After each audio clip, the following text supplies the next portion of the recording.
Okay. How old is your son, Connor? He'll be 13 in February. 13. Okay. And he's growing like a weed. Yeah, I saw that. Listen, 50 years ago, Connor, the age of 20, would be in a mental institution, right? Most likely. Okay.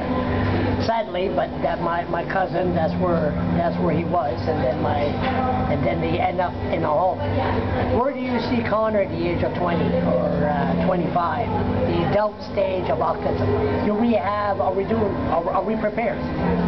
No, we're not even remotely prepared at this point in time for Connor. We have a group home system in New Brunswick which is not adequate.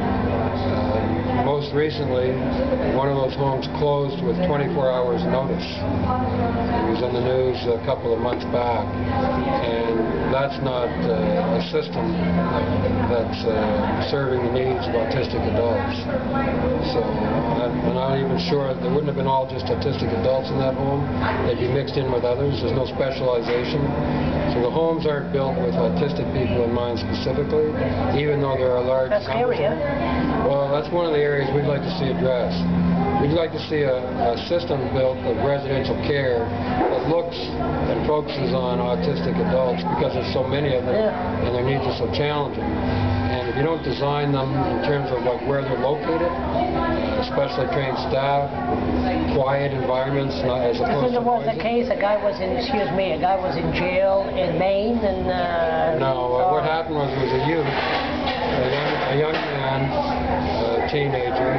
He was living in a cottage, is what I'm told, on the grounds of the Miramichi Correctional Facility.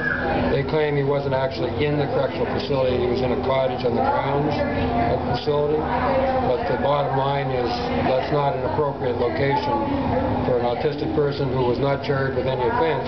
He was there only because they had nowhere appropriate to keep him. And because of that, they kept him there until he could be sent to a facility in Maine for treatment and care. So what we need here is a residential care system and a treatment facility. But that costs money, huh? It costs money, but it costs money to send our autistic adult people to other provinces and states as well. Are they still doing that? They're still doing it. I don't have specific numbers. I know there's at least 3 in the last year that were sent outside New Brunswick at a cost of between $250,000 to $300,000 per person. Are you afraid that if they built a building, especially for autism adults, that it will be just bring back the mental institution? I'm not afraid of that at all, actually. No? I think it was a mistake to close the institutions. I think what they should have done is modernize them, make them more residential friendly. But is there human rights? Pardon me? Is there human rights? They could go on the street and... Well, the fact of the matter is there's been studies done to show that when they closed the institution, a lot of these people did end up on the streets. That's exactly where many of your so-called street people came from, is when they started closing institutions across North America. Then they end up in jail. Some of them end up in jail or worse. And no mental service, no nothing? Right now in New Brunswick, or I can't speak specifically this moment, but within the last year I had a woman send me an email and telling me about her adult autistic child who was living in a hospital, a regular hospital here in New Brunswick. And I won't give any more specifics than that, but that's where he was living. Another one told me, sent me an email telling me of having to wear helmets and pads and so on because their autistic adult child did, because of self-injury. So we have to deal with these severe cases.